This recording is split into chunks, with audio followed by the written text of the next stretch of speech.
안녕하세요, 환희아빠입니다. 오늘도 역시 완벽한 공부법 제 14장 1장을 통해서 간단하게 책 리뷰도 해드리고 제 의견도 말씀드리는 시간 갖도록 하겠습니다. 1장은 제가 지금 현재 직장에 다니고 있어서 그런지는 몰라도 실질적으로 공감되는 부분도 굉장히 많았고 책에 없는 내용도 제가 여러 군데 책을 통해서 아니면은 여러 가지 활동 보고서 그리고 통계청 사이트를 통해서도 제가 내용을 좀 발췌를 했고 그 서평 내용을 작성한 부분이 있으니까 아마 책에 없는 내용 그리고 좀 더 효율적으로 여러분들 직장 생활을 하면서 아니면은 공감할 수 있는 내용들을 넣었으니까 한번 들어보시면 좋을 것 같습니다. 우리나라 이제 경제 활동 인구부터 한번 말씀드려 볼 텐데요. 우리나라 전체 4,400만 명 인구 중에 경제 활동 인구는 무려 2,650만 명에 달한다고 합니다. 이 비율은 66% 정도 되는 가량인데요. 이 경제 활동하는 인구들 중에서도 특히 40대 이상 비율은 한 2천만 명 정도 된다고 합니다.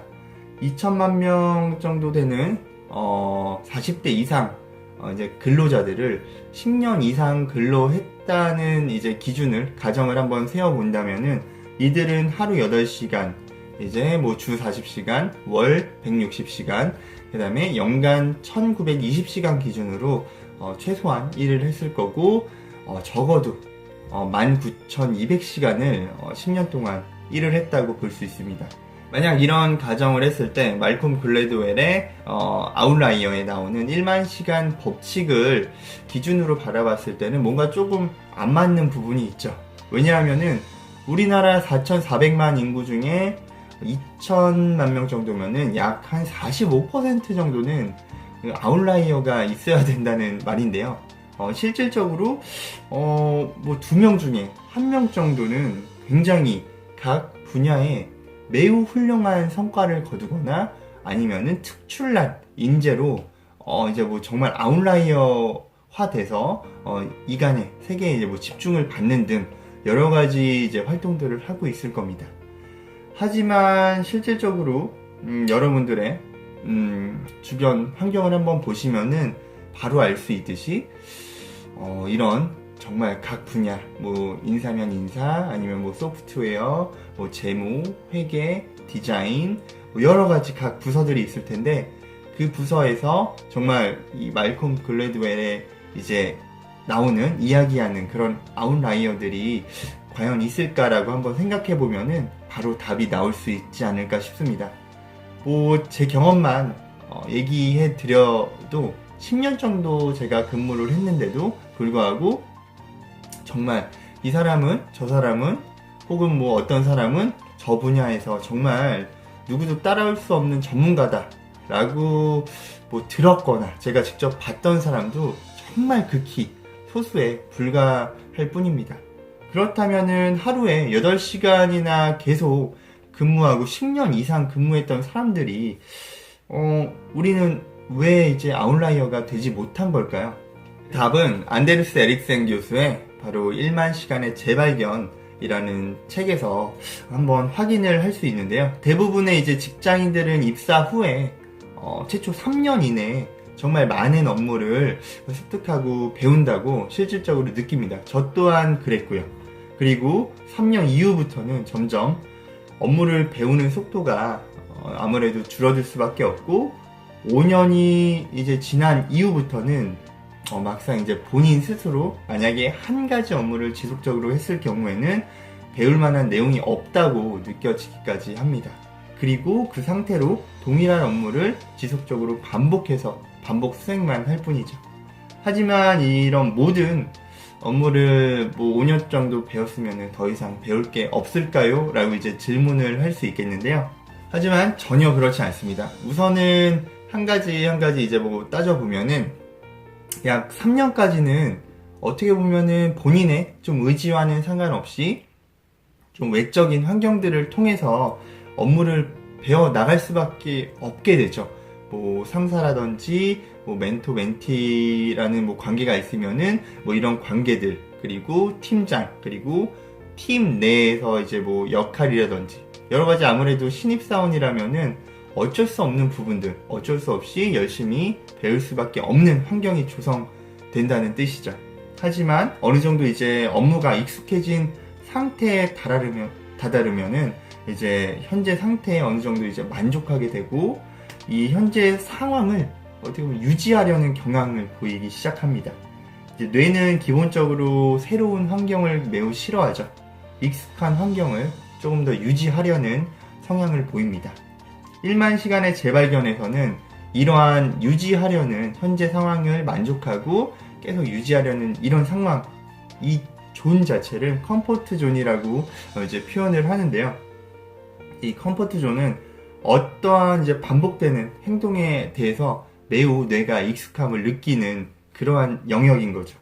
즉, 서두에서 언급한 우리나라의 45%의 경제활동 인구들 중에 대부분의 인원들은 이러한 컴포트 존을 벗어나려는 노력을 안 하고 있다는 게 이제 추론을 할 수 있고요. 컴포트 존을 벗어나지 않는 사람들은 아무리 반복해서 이제 한 가지 업무를 한다고 해도 실질적으로 이제 업무 스킬적인 부분이나 능력 향상은 기대할 수 없다고 보는 게 맞습니다. 예를 들어서 우리나라의 이제 대표적인 전략 게임이죠. 스타크래프트에 대해서 이제 간단하게 예를 한번 들어보면은 우리는 처음 스타크래프트라는 게임을 배울 때 뭐 종족, 뭐 유저 인터페이스, 뭐 커맨드, 마우스, 키보드, 뭐 활용법 등의 이제 게임에 기초적으로 필요한 정보들을 이제 학습하게 되고 재밌으니까 금방 익히게 되죠. 그리고 어느 정도 이제 익숙해진 상태에서는 이제 뭐 친구들과 이제 멀티플레이로 게임을 한다든지 아니면 싱글로 이제 컴퓨터들과 게임을 하면서 게임의 전반적인 이해도를 조금 더 높이는 이런 활동들을 하게 되고요. 그 다음에 조금 더 익숙해진 상태가 되면은 이제 뭐 배틀넷이라는 환경에서 지속적으로 혼자 플레이하고 아니면 또는 친구들과 온라인으로 플레이하면서 이제 취미로 게임을 하게 됩니다. 딱 지금 상태가 컴포트 존인 거죠.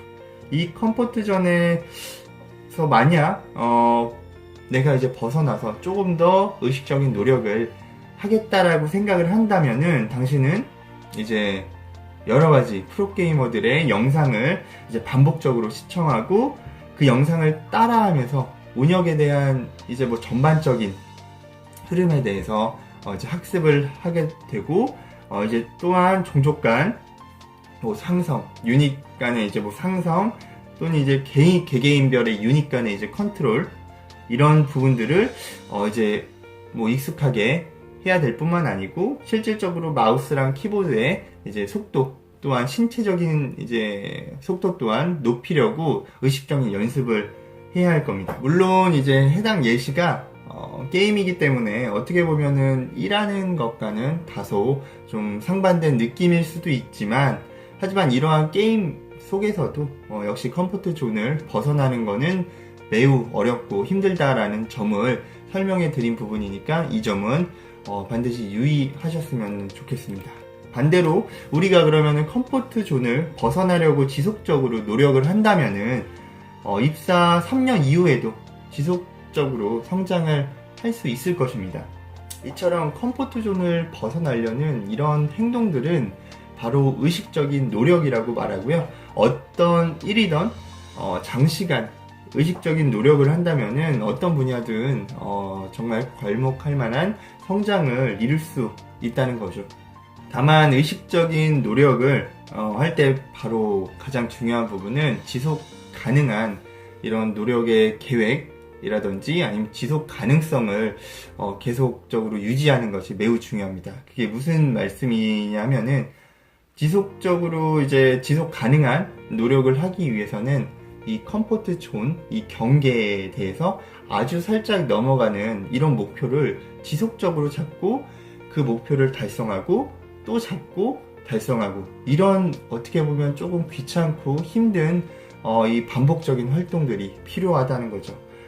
마라톤을 만약에 예를 들어보면은 현재 내가 뭐 완주하는데 기록이 뭐 한 3시간 10분이라고 하면은 다음 목표 시간을 3시간 뭐 5분 정도로 잡고 그 5분을 단축하기 위해 의식적인 노력을 하는 거죠. 그리고 나서 3시간 5분을 달성하면은 그 다음 목표는 3시간이 되고, 이런 식으로 지속적으로 내 컴포트 존 안에 살짝 오버되는 정도의 계획과 목표를 잡아두시고 지속적으로 의식적인 노력을 하신다면은 반드시 여러분이 어떤 분야에서 어떤 활동을 하고 있던지 효과가 나올 것이고, 의식적인 노력을 통해서 분명히 어떠한 분야에서든 이제 성과가, 괄목할 만한 성과가 나온다는 점은 반드시 기억해 두셨으면 좋겠습니다. 그러면은 다음 시간에 1장 2번째 편에서 다시 찾아뵙도록 하겠습니다. 감사합니다.